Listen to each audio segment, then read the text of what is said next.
आपके जीवन में कितनी भी बड़ी समस्या क्यों ना हो,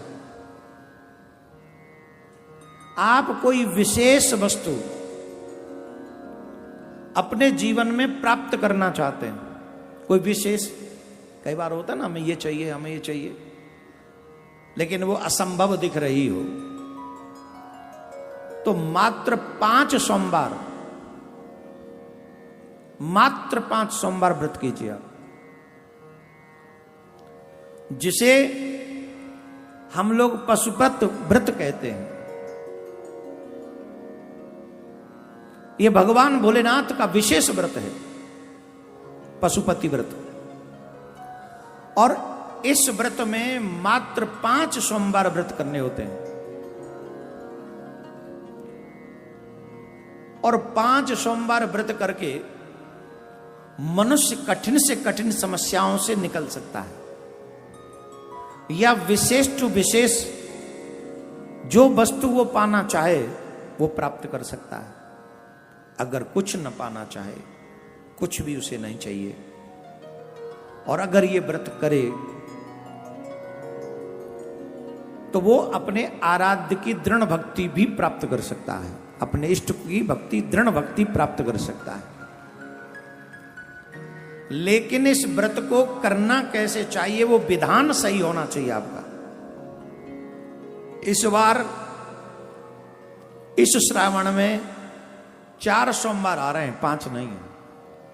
5 होते तो और भी अच्छा होता, लेकिन 4 सोमवार आ रहे हैं इसमें।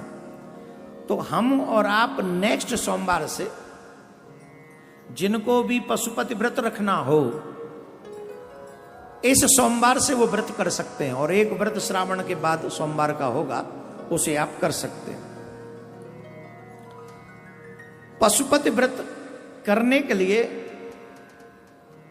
नियमों का पालन अवश्य करें। वो नियम क्या है? 100% की गारंटी है, ये ऐसे नहीं है। जो इन नियमों के साथ 5 सोमवार का व्रत करे, श्रावण के 4 हो जाएंगे इस बार, और एक आगे, उसे आगे एक अगला रख लें, 5 हो जाएंगे। तो अगर आप इस व्रत को रखें तो नियम क्या है? नियम के साथ आपको ये व्रत रखना है। सबसे पहली बात है, जिस दिन आप ये व्रत करें, रात्रि में, मतलब रविवार की रात्रि में ब्रह्मचर्य का पालन करके रहें। दूसरा, सोमवार के सूर्य के उदय होने से पूर्व आप अपना बिस्तर छोड़ दें। सोमवार का सूर्य उदय न हो उससे पहले आप व्रत अपना शयन त्याग देंगे, निद्रा त्याग देंगे, बिस्तर छोड़ देंगे। और जितना जल्दी हो सके, अगर आपके पास में कोई आध्यात्मिक नदी है, गंगा, जमुना, नर्मदा, कावेरी है, तो आप वहां जाकर स्नान करें। अगर उसमें नहीं है तो अपने घर के जल में ही गंगा जल, नर्मदा जल, जमुना जल डालकर उसमें स्नान करें। नहीं तो मन से भाव करें कि गंगा जल इसमें हमने मिलाया, हम गंगा जल में स्नान करें। स्नान करके हमको भगवान भोलेनाथ के मंदिर जाना चाहिए। एक पूजा की थाली बनाएं, पूजा की थाली ले जाकर उसमें सारी सामग्री होनी चाहिए जो भगवान शंकर को प्रिय है, भगवान को विशेषता प्रिय है। समी पत्र, बेलपत्र, धतूरा, भांग, भस्म, मंदार पुष्प, पंचामृत, दूध, दही, शक्कर, शहद, घी, कोई मिष्ठान अपने घर से ही बनाए, ये ध्यान रखिए। तो सोमवार में ये प्रयास करें कि हम लोग अपने घर में ही मिठाई बनाएं, कोई भी मिष्ठान बनाएं और उसको थाली में रखकर ले जाएं।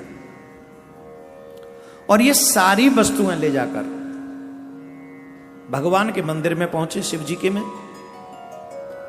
शिव जी के मंदिर में पहुंचकर एक दीपक ले जाएं, सुबह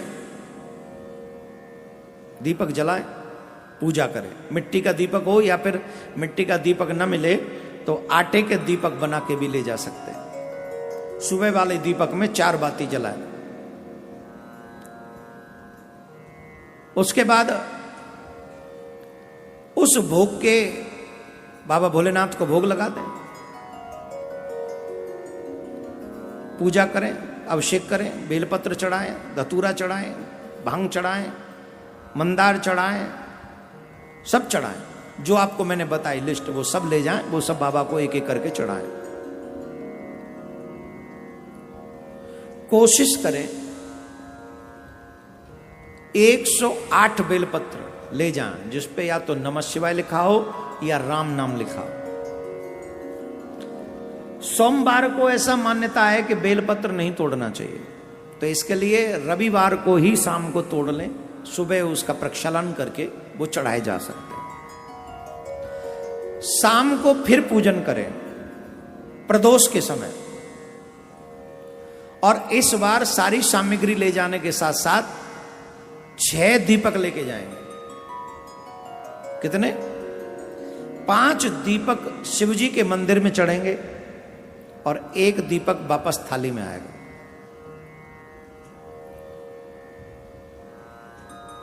उसके बाद शाम को वो पूजा की थाली उसी को लेके जाएंगे, सब पुष्प वही चढ़ाएंगे, अभिषेक करेंगे, पूजा पूरी वही होगी। जो आपने मिष्ठान बनाया उस मिष्ठान का भोग आपको शाम को लगाना है। 3 भाग करने, 2 भाग शिवजी पे चढ़ा देने, 1 भाग वापस ले आना। दीपक लेकर जब आप आए तो वो दीपक जलाना है आपको अपने द्वार पर। जब आप घर में प्रवेश करें तो सीधे हाथ पर, right hand side, right hand side वो आप दीपक जलाएंगे। मिट्टी का दीपक होना चाहिए, फिर आटे का। अगर मिट्टी का नहीं हो तो आटे का भी चलेगा, बना ले जाएं। और सभी दीपक की 4-4 बातियां होनी चाहिए। ये व्रत रहेगा। और वो जो प्रसाद 1 भाग आप लेकर आए हैं, वो प्रसाद दीपक जलाकर घर के बाहर शिव जी को प्रणाम करके, नमन करके, फिर वो प्रसाद आप ग्रहण करें। उसके बाद आप शाम को भोजन भी कर सकते हैं, लेकिन उसमें नमक नहीं होना चाहिए।